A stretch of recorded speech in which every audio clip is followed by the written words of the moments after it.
Good morning, good evening, good afternoon, everybody. Welcome to another episode of The Success Shift. I had a interesting week. Well, I've had an interesting week. I don't know about your weeks, but I've had a very interesting week. I always like birthday weeks. My birthday is tomorrow, so I'm getting a little bit excited. I've tried to. The older I get, the shorter my birthday excitement gets, but I'm trying to withhold and contain it for now till tomorrow. Especially seeing as not around family and friends anymore, so that excitement kind of dwindles down a little bit. But I do have the incredible opportunity tomorrow of meeting my mentor, the person who has guided me and taught me so much of what I know. Seven-figure trader, incredible lady, is making her way over all the way from Canada to my lovely country, Germany, and we are finally getting to catch up tomorrow. So I am very grateful for that. Very grateful that she's taking a little bit out of her way to come and see me. It's not like it was on the path. She's made the exception to really put in the effort to come and say hello. So I am unbelievably grateful. And if anyone has had the opportunity to meet some of their mentors, can guarantee it's going to be an awesome weekend. So what better way to spend your birthday than to be in the realms of, seven-figure mentors. So I'm very, very grateful. Very, very grateful. I'm also grateful for a bittersweet one, this one. I'm grateful for the struggles, but also the other people around me, their ability to talk. And I'm going to give this an example where I was having a bit of a shitty day yesterday and today. Just so many things were going wrong. It felt like I was bringing all the negative energy and attracting all the negative things, and got into a self-pity spiral, and was aware of this and was like, oh man, I got to get out of this. This is just pathetic. And then my wife came home today and she was saying that at one of the classes she went to, one of the ladies there, her father unfortunately passed away, and it just brought into perspective like how small my problems were. So here I am complaining and getting myself in all this negative mood and getting myself up in like a negative headspace and making myself all miserable, like literally making myself miserable. We talk about the two darts thing. The first one was maybe my computer not working, and then the next 10 were me bitching and moaning about it and complaining and saying, oh, why does this happen to me, all that sort of negative talk. It wasn't that bad, but these are the examples that you can use for a second dart. And then another thing happening and going, oh, all these things adding up, why me, that negative self-talk. So I was very aware of this behavior. And what I love, I was able to speak to my wife about this, and we both had to laugh about ourselves because we were both saying, I just want to feel sorry for myself and just be like, oh, this sucks. But I feel stupid doing that because we are so now aware and, putting a lot of effort into our self-awareness and our mindset that we realize how stupid and pathetic it is for the small things. Now, everyone has the right to be upset and miserable at whatever they want. I'm not here to call anyone's issues pathetic, but for my sake, the things that I was complaining about really were pretty pathetic. So I'm grateful to have a partner which I can discuss these with, and we can laugh at our behaviors, let's say, and grow and expand. And I'm also grateful for others sharing. I know I'm really sorry for the person who lost her father. That's really sad and upsetting. Hard time for anyone to lose someone close, but grateful that able to share and reach out and get help from my wife, and with that able to then really realize how lucky I was and how small my issues were in comparison to some people out there. So just my little reminder to you, if you're bitching and moaning about, I don't know, a lost trade or kicking your toe, or your hair doesn't look pretty, just remember there's people out there that are 100 times worse off, going through a lot worse stuff. And in retrospect, the issues that you've got really aren't worth dwelling on for so long. Now, like I said, people do have different issues, and there are people going through really hard things. And if that is you, I empathize and I feel sorry for you. But really, it was a nice kind of reminder to look at the good things and smile, because really my life's pretty fucking fantastic. And for me to sit and moan about the small things was really a waste of my energy. So it was a nice reminder today. That's what I'm grateful for. Now, as you chuck some gratitude in the chat, going to go over. So there won't be a mindset call tomorrow. So we'll do a little bit of a summary here. But I've got people saying grateful for a clean slate this morning. It's always nice when you have a fresh start. She'll be there for your birthday. Yes, I can't wait. Grateful for the rain here in Alberta. Yes, I've heard there's some torrential rain, but I believe it's very much welcomed due to the fires that you guys have been having up there. So I'm glad to hear that they're being hopefully dealt with, all the fires. It's horrible having fire season, coming from Australia. We have it down there quite drastically as well. So hoping everyone's safe and not too much damage is being caused. Super grateful for the rain here in northern Saskatchewan. Praying that northern Alberta got some as well yesterday. Super grateful as well for the community of people I have been introduced for these past few years to plod through. That's so funny. I've got one room. I've got the show open in 2 rooms, and in one room, someone says grateful for the rain here in Alberta, and in the other room, someone says grateful for the rain here in Saskatchewan. Hope Alberta gets some. So there you go. Alberta is getting some rain as well. So people from all over Canada coming in today. I'm grateful for the rain and that we may get to go back to our home soon. Well, I hope that your home isn't damaged if you are in amongst those fires. It is, yeah, here I am bitching about my stub toe, and then people on the call going through some serious bushfires. So I really hope that everyone here is safe, everyone here hasn't had any damage, and that everyone is healthy and not getting smoked out. All my wishes and condolences to you guys over there. All right. So this week, or Tuesday, shall I say, we were talking about the lovely little almond-shaped bit of our brain called the amygdala. Now, why is the amygdala important to us? Well, a couple of reasons. But the most important one, I would say, is because it is the reason for our fight, flight, or freeze response. So we were talking a little bit about how there's certain different sections of the brain. We had the thalamus, which kind of acts like a filter, which takes information to, the frontal cortex into the amygdala. And then information comes in through the amygdala and it speaks to the cortex and goes, is it okay? Can we respond? And then it kind of gives the green light. And then you get it into your logical brain. And your brain goes, all right, this is how I'm going to respond. Now, we talk a bit about the 3 brains. We've got the computer, the monkey, and the human, or the emotional, the logic, and the subconscious / automatic brain. And really, the amygdala takes control of the monkey brain or of the emotional brain. And what it does is it sends out signals and neurotransmitters to other parts of the brain to give physiological changes, to give emotional changes, to give behavioral changes. It's kind of like the little controller sitting in the control room of your brain for your emotions. And why is this important? So what happens sometimes is the thalamus filters out the information, gets the amygdala, and the amygdala goes, I'm terrified.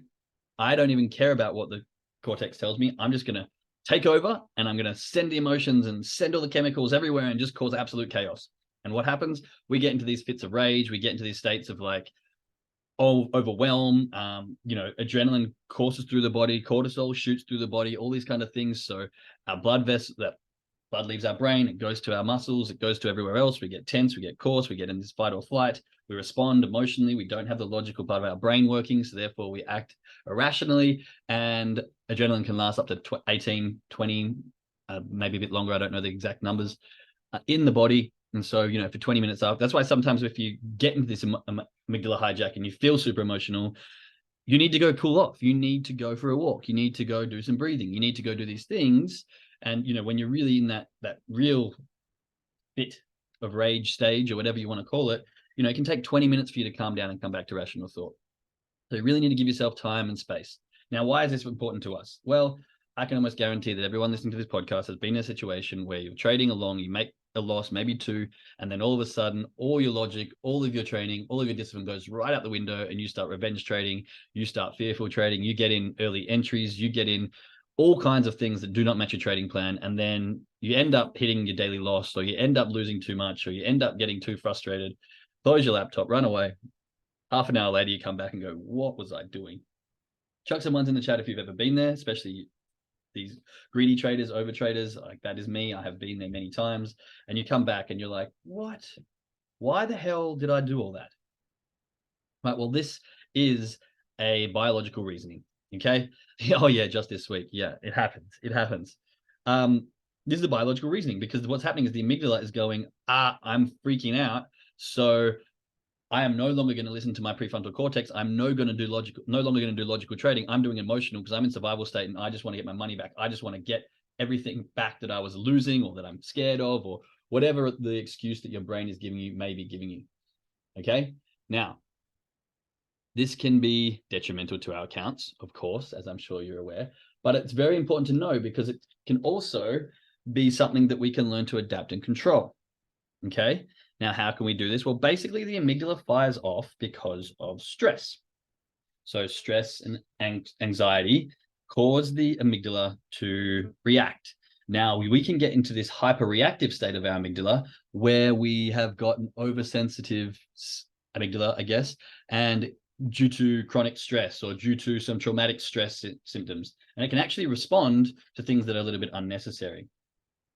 And so what we can do with this is we can go, okay, what are the cues and triggers that are actually sending me into this stress state? What are these cues and triggers that are actually making me go from logical to emotional? And we can start jotting these down. Hello, journal, before the trade. If you've got my trading journal, how are you feeling before the trade? These are the kinds of things. You can write down your cues. You can write down the triggers. You can write down the things that maybe were happening before you got into this trade to go, okay, that's obviously set me off. Things like mindful meditation can bring you back to the present moment. Things like breath work to really release. Now, I'm going to go into some of these stress reliefs in more detail coming in next week. But these kinds of things can be very proactive. You can use in a very proactive way to reduce the stress levels and therefore reduce the amygdala hijacking and therefore reduce your chance of jumping into emotional trading. But to elaborate on this a little bit further, there's something called fear conditioning and fear extinction. Now, fear conditioning is an experiment where traditionally they have a rat in a cage and the floor has got electrical current that can go through it. And the experiment will electric shock, mice will freak out, but then they'll play a sound at the same time, or they'll start to play the sound and then it will expect this shock. And so over time, eventually they don't even need to shock the mouse, but when they hear the sound, then the mice still reacts as if it's expecting a shot. So this is fear conditioning. It's doing a particular thing over and over again in order to induce this fear pattern behavior. Now, we can also do the same thing in the opposite, where it's called fear extinction. And now, if you know anything about fears, we talk about fears a lot on the call. We've got those 4 main trading fears: the fear of missing out, the fear of being wrong, the fear of leaving money on the table, and the fear of letting a win turn to a loss, I believe, or the fear of losing money, sorry. Now, the thing about fears, we are only born with 2 of them. We're born, I believe the only biological fears we have are the fear of height and the fear of falling. The fear of falling and the fear of loud noises. And not everyone has them, but those are the 2 biological ones that we can have. Every other single fear that we have is learned. And more often than not, it's learned through this fear conditioning. Not always. Trauma, all these other things can teach you fears, but fear conditioning. Now, the thing about this is if everything is learnt, it can be unlearned. And so all the fears that we have, all the irrationalities that we have with money, whatever it is that it is for you, those things can be unlearnt. They can be unlearnt through fear extinction, where you put yourself in experiences where you realize that the issue is not actually as bad as it is in your head. Okay? Now, another part of the body that we have in the brain, is called the hippocampus. Now, the hippocampus also speaks to the amygdala, and this is the part of the brain which is designed for memory. It basically is designed to remember our external environment, and with that, it can retrieve memory from experience. So if we're put in a similar environment, the hippocampus is like, hey, I remember last time I was here, guess what happened? Ah, shit, amygdala, do something, help us out. Go into that fight or flight mode you're pretty good at, okay? And so this is why I'm always talking how important environment is. External environment, internal environment, all of it is very, very important. So we need to tailor our external environment into a situation where we're in a frame of winning. If you come and sit at your trading desk and all of a sudden you're like, oh, I'm probably going to lose trades, or oh, I'm worried about this, your environment automatically instigates this feeling of fear conditioning that you may be losing money ahead of time. And this is a practice that we need to get rid of. We want you to sit down and be like, oh, I can't wait. I'm super excited. I love this space because every time I come here, I leave feeling good. I have, more money under my belt. You need this to be a positive experience outcome. Now, there's a thing called the ventral medial prefrontal cortex. And this is basically where our conscious experience of fear is had. So when we're in fear, this part's lighting up and you're very consciously aware of what's happening. So this can be social and emotional behaviors. And so we want to figure out ways that we can utilize this part of the brain to really bring our awareness to the social and emotional behaviors when we're in fear.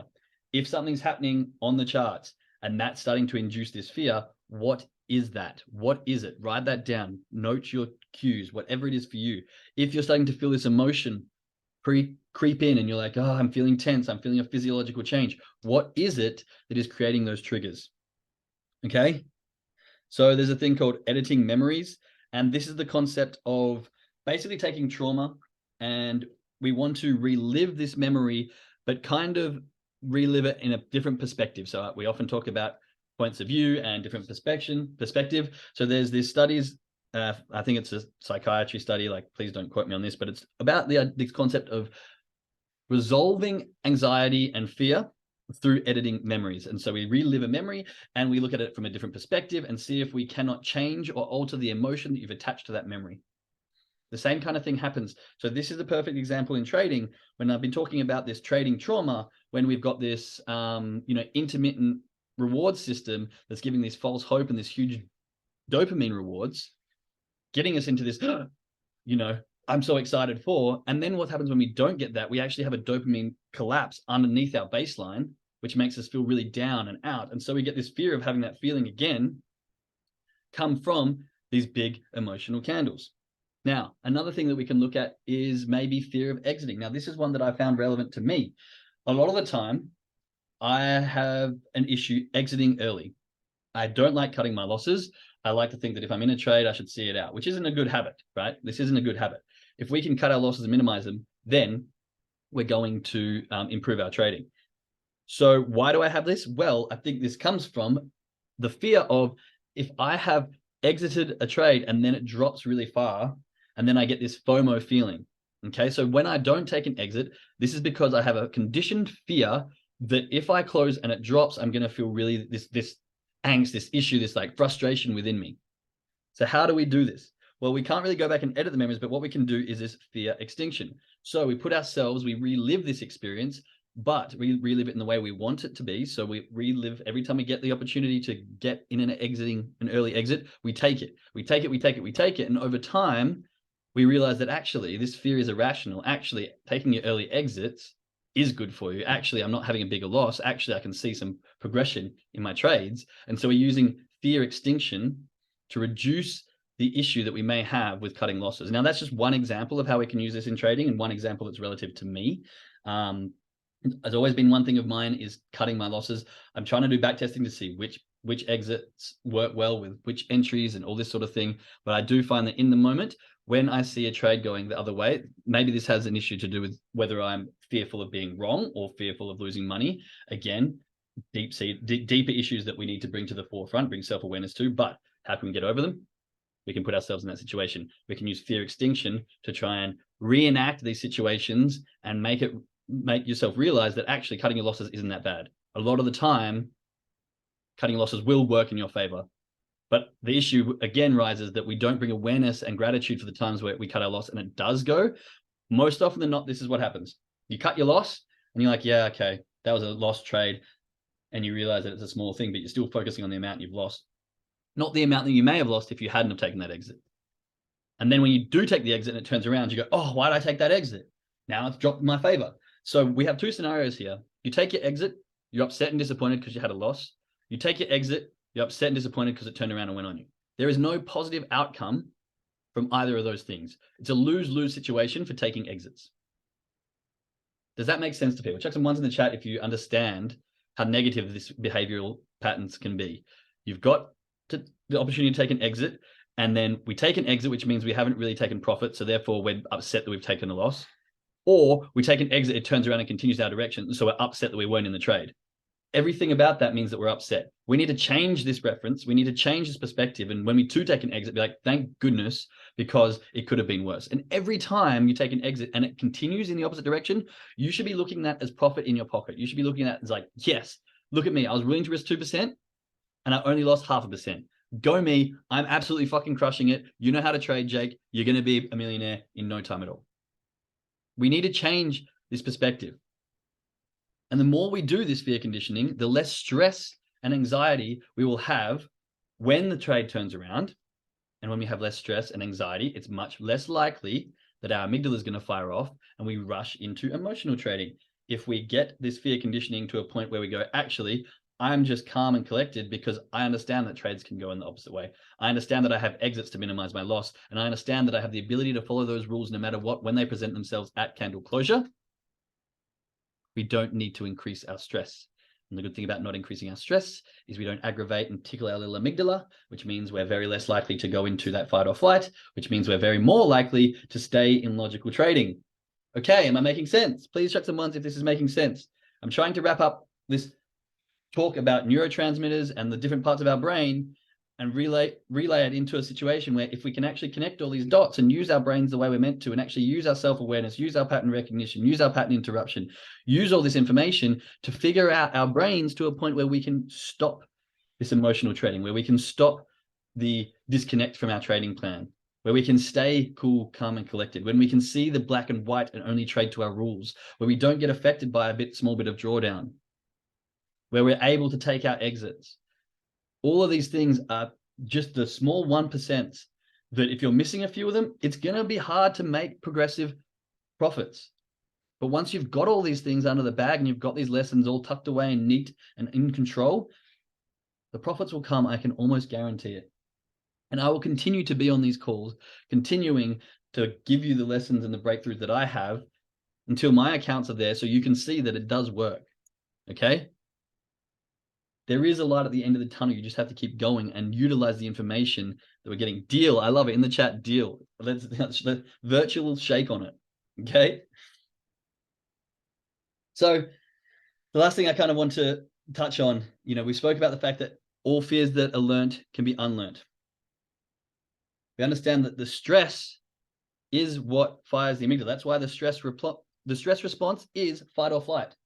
When we have too high stress, we panic, go into emotional, we do fight or flight or freeze. This is our body's natural conditioning from many, many thousands of years of learning to survive. We cannot change the biological process in our brain, but we can change how we respond to certain things which reduce the amount the biological changes have. Okay? So let's look at the reasons why we're anxious. Let's look at the reasons why we have stress. Let's look at the reasons within us at what it could be for our particular person that is creating this anxious and stress. And remember what I always say, the best form of trading is trading in the moment, in the present, in the now. And how does that lovely quote go? If you are anxious, you are living in the future. If you are depressed, you are most likely living in the past. But if you live in the present moment, we do not have either of these things, and we can be at peace and at ease and stress-free trading. Okay, how do we get better at being in the present moment? Mindful meditation, breath work, centering, focus, all these things, not worrying about what's going to happen. Now, this is one of those cognitive dissonance situations where I always say forecast what's going to happen. If it plays out and does the thing, then great. But we do not want to be living fearfully or anxious or even worrying about what's going to happen in the future in the smaller time frame. What we want to be doing is focusing on what happens as this candle closes. Does this environment right this second, right now, meet things on my trading plan which allow me to enter? Yes or no? Yes, do the thing. No, do nothing. Next candle. And this is how we have to play it, bit by bit by bit. Not this candle closes with a TDI shift, back up. My trading plan says I should exit on a TDI plan, but there is an aqua a little bit higher. So what could happen in the future is it could go up here, it could reject off there and come back down in my favor. So therefore, I'm going to ignore my trading plan because I'm going to make an assumption of what might happen in the future based on the 1 or 2 times this has happened in the past and got in my favor, because I actually prefer that outcome than what is happening right now. And we're just going to live hopefully and fearfully and anxious and waiting to see if that actually happens. No, I don't want to live anxiously through this 4, 5, 6, 7, 8, 9, 10 minutes where it might actually happen. I want to listen to my trading plan. I want to exit. I want to rehash. I want to calm down, and I want to wait for the next entry. Does this make sense? Oh, Jake, get out of my head. No, I'm going to stay in your head until we're all millionaires on yachts. I refuse to get out of your head because I've been there, and I want to transfer these growth parts that I have into your brain so that you can learn them too. I refuse to get out of anyone's head. I'm going to be in all of your heads until we're successful. Okay? Makes total sense? Makes sense? Good. We've got some ones coming in the chat in the Zoom. Are you still with me in the Kajabi room? I hope so. Chuck some ones in the chat if this is making sense. If you have any questions, fire away. If not, we need to get ready for the trading call. Perfect sense. Perfect sense. Makes total sense. That's what I like to see. One's coming in. Okay. Right. You have my trading journal. Read through it. Make sure that you understand your why. Make sure that you understand your rules. Make sure that you understand your affirmations and you've read all them and you're in a good mindset and you've done your brain warm-up. Okay, make sure you've read through your trading plan. Mine is right here. I read through it every single time. Okay. Now, there will be no call tomorrow because I'll be enjoying my birthday with my mentor, probably having a beer. And to all of you who show up all the time, enjoy your Friday. I will see you next Tuesday. And to those listening on the podcast, I will speak to you in the next episode. Much love. Goodbye.